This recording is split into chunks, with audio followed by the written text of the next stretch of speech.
बुढ़ापा एक इमोशनल कहानी। हर रोज की तरह दिनेश लाल जी अपने शाम के सैर सपाटे से लौट आए थे। वह अपने पांव से जूता उतार ही रहे थे कि बहू ने पूछा, बाबूजी आज हम पार्टी में जा रहे हैं, हम वहां से खाना खाकर आएंगे। आप बता दीजिए रात के खाने के लिए क्या बनाकर जाऊं। दिनेश लाल जी सोचने लगे, आज रविवार भी नहीं है और ना ही किसी की शादी है, तो जरूर किसी पार्टी में जा रहे होंगे। छोड़ो, मुझे क्या करना है इस उम्र में। अपने विचारों पर कंट्रोल करते हुए दिनेश लाल जी बोले, बेटा मेरे लिए 2 रोटियां बना देना, दूध के साथ ही खा लूंगा, सब्जी की कोई आवश्यकता नहीं है। बहू तुरंत बोल उठी, बाबूजी सुबह जो रोटियां बनाई थी उसमें से 2 बची हुई हैं, अगर आप कहकर चुप हो गई। लेकिन दिनेश लाल जी अच्छे से समझ गए थे कि वह क्या बोलना चाह रही थी। सुबह भी बहू ने मसाले वाली सब्जी बनाई, जिसको खाने की वजह से अब तक खट्टी खट्टी डकारें आ रही हैं। और इस उम्र में पेट को संभालना तो समझो किसी बिगड़े हुए बच्चे को संभालने से भी कठिन है।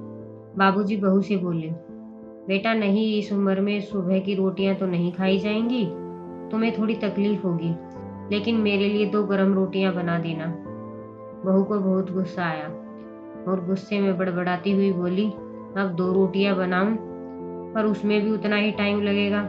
आटा गूंथो फिर रोटियां बनाओ, उसके बाद किचन और बर्तनों की सफाई भी करनी होती है, वो अलग। लेकिन इनको इन सब बातों से क्या मतलब, बस ऑर्डर देना होता है, दिन रात इनकी ही सेवा में आगे पीछे घूमते रहो। बहू के बोल दिनेश लाल जी के कानों में पड़ रहे थे और बेचारे सोच रहे थे, हे भगवान, बस 2 रोटियां ही तो बनानी है और उसमें भी इतनी तकलीफ, मैंने कौन से 56 भोग मांग लिए। उनको गुस्सा तो आया, लेकिन अपने अंदर ही समेट लिया और निकालते भी तो किस पे। दिनेश लाल जी को अपनी पत्नी की याद आ गई और सोचने लगे कि निर्मला जी के होते हुए तो कभी भी बासी रोटियां नहीं खानी पड़ी, उल्टा खाने में 10 और तरह की चीजें मिल जाती थी। खाने के साथ मीठा, पापड़, अचार, दही, छाछ, सलाद और पता नहीं क्या क्या।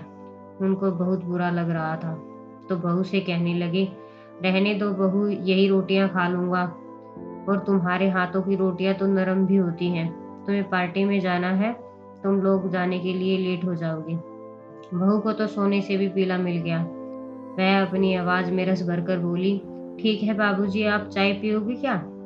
दिनेश लाल जी अपनी चाय पीने की इच्छा को दबाते हुए बोले, वैसे बेटा मेरा कोई चाय पीने का मन नहीं है, अगर तुम अपने लिए बना रही हो तो बना लेना, मेरे लिए भी 1 कप। हाँ बाबूजी, मैं अपने लिए ही बना रही हूँ, आपके लिए भी बना दूंगी। दिनेश लाल जी अकेले बैठकर खुद से ही बातें करने लगे। अभी तो लाखों की जायदाद है मेरे पास, घर भी मेरे नाम है और खाते में भी लाखों रुपए पड़े हैं, और फिर भी 1 कप चाय और ताजी रोटी के लिए तरसना पड़ रहा है। अगर मेरा यह हाल है तो उन बूढ़े लोगों का क्या होता होगा, जिनके पास बस पूंजी के नाम पर पुरानी यादें हैं। निर्मला को याद करके दिनेश लाल की आंखें आंसुओं से चमकने लगी। निर्मला से बहुत प्यार करते थे वो, लेकिन जता नहीं पाए कभी। वह सच्चे दिल से मानते थे कि निर्मला उनके पहले के जन्म के किए हुए पुण्य का फल है, लेकिन जिंदगी की भाग दौड़ में उनकी इच्छाओं को कभी पूरा ही नहीं कर पाए। उन्हें वैष्णो देवी जाने की इच्छा थी, लेकिन हर बार यह यात्रा अगले साल पर टाल दी जाती थी। घर बार और संसार की जिम्मेदारियां संभालते संभालते कब उनकी इच्छाएं उनके साथ ही चली गई, पता ही नहीं चला। दिनेश लाल जी ने देखा उनके पोता और पोती दोनों स्कूल से आ गए। आते ही दोनों ने अपना बैग फेंका और दौड़ कर दादाजी को गले लगा लिया। पूरे घर में वही दोनों हैं जिनके सहारे दिनेश लाल जी अपनी सारी परेशानियां, दुख भूल जाते हैं और बच्चों के साथ बच्चा बनकर खेलने लगते हैं। वह कुछ बोल पाते उससे पहले ही बहू ने कहा, चलो बेटा, छोड़ो दादाजी को, हमें पार्टी में जाना है, जल्दी से तैयार हो जाओ, पापा जी भी अभी आते ही होंगे। दोनों बच्चे दादाजी को छोड़कर मम्मी की तरफ भागे। दिनेश लाल फिर अपनी सोच में डूबते हुए बालकनी की तरफ गए। बालकनी में धीमी हवाएं चल रही थी। बहू उनके लिए चाय बनाकर ले आई। दिनेश लाल जी बालकनी में रखी कुर्सी पर बैठकर चाय पी रहे थे। पी क्या रहे थे, घूट रहे थे, क्योंकि चाय के नाम पर सिर्फ कम शक्कर वाला पानी था, जिसमें अदरक ना इलायची थी। वो मन ही मन सोच रहे थे, सभी चले जाएंगे तो अपने लिए एक तेज शक्कर और अदरक इलायची वाली चाय बनाऊंगा और उसी के साथ अपनी रोटियां भी खा लूंगा। दिनेश लाल जी को फिर से निर्मला की याद आ गई और उनका मन खट्टा हो गया। दिनेश लाल आसमान को देखकर बोले, निर्मला क्यों चली गई तुम मुझे छोड़कर?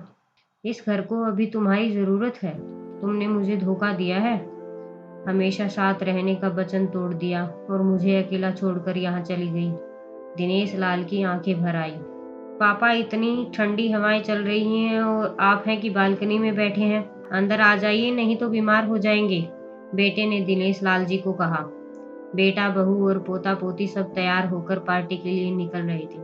किसी ने झूठ मूठ का मन रखने के लिए भी नहीं पूछा कि आप भी साथ चलोगे। पापा, आप अपना खाना खा लीजिए और जल्दी सो जाना, हमें आने में देरी हो जाएगी।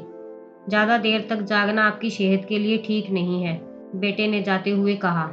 ऐसे बोल रहा है जैसे इन्हें मेरी सेहत की बहुत फिक्र है। कितने दिनों से बोल रहा हूँ डॉक्टर के पास ले चल, बीपी बढ़ा हुआ है और शुगर भी चेक करवाना है, लेकिन बेटा कहता है कि बुढ़ापे में यह सब कुछ होता ही रहता है, ज्यादा भरम मत पालिए। वाह बेटा, बूढ़े बाप के लिए टाइम नहीं है तेरे पास, पार्टी के लिए टाइम ही टाइम है। ऐसे अनगिनत विचार उनके दिमाग में चल रहे थे, लेकिन फिर हाँ में सिर हिलाया। सभी पार्टी में चले गए। दिनेश लाल जी हॉल में बैठ गए। खाने की अभी कोई इच्छा नहीं थी तो उन्होंने टीवी चला लिया। आज वैलेंटाइन डे था, प्यार का दिन, इसलिए टीवी पर जगह जगह वही दिखाया जा रहा था। दिनेश लाल जी को तभी अपनी पत्नी की फोटो दिखाई दी, जिसमें उन्होंने लाल कलर की साड़ी पहन रखी थी। प्यार तो उन्होंने भी खूब किया था अपनी पत्नी से, लेकिन कभी बोल नहीं पाए। तभी पता नहीं दिनेश लाल जी के मन में क्या विचार आया, वो अपना पर्स लेकर निकल पड़े।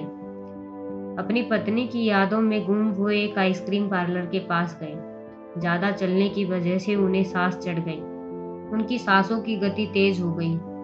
आइसक्रीम पार्लर पर रखी कुर्सी पर बैठ गए। तभी एक छोटी बच्ची आई, वो गुब्बारे बेच रही थी।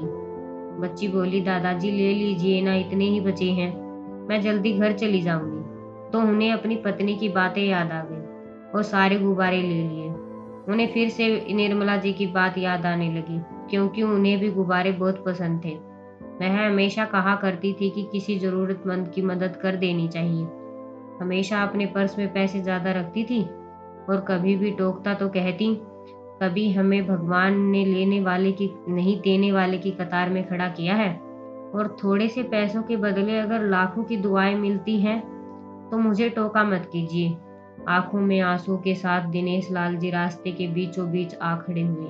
उन्होंने आसमान की तरफ देखा और अपने हाथों में पकड़े सारे गुब्बारे आसमान में छोड़ दिए और चिल्लाकर बोले, निर्मला, निर्मला, निर्मला, निर्मला, मैं तुमसे बहुत प्यार करता हूँ। उनकी सांसों की गति रुक गई, उनका शरीर लड़खड़ाया और जमीन पर धड़ से गिर गई। आसपास के लोगों को पता चलता इससे पहले दिनेश लाल जी मोह माया की इस दुनिया को अलविदा कह चुके थे। उन्हें अपनी पत्नी से मिलने की बहुत जल्दी थी। आपसे एक गुजारिश है, अगर आपके घर में भी बुजुर्ग हैं तो उनको प्यार दें और मान सम्मान करें, उनका ख्याल रखें, क्योंकि ये इसी प्यार और सम्मान के हकदार हैं। आगे बढ़ने से पहले आपसे गुजारिश करना चाहूंगी कि अगर आपको ये कहानी अच्छी लगे तो लाइक जरूर कर दें और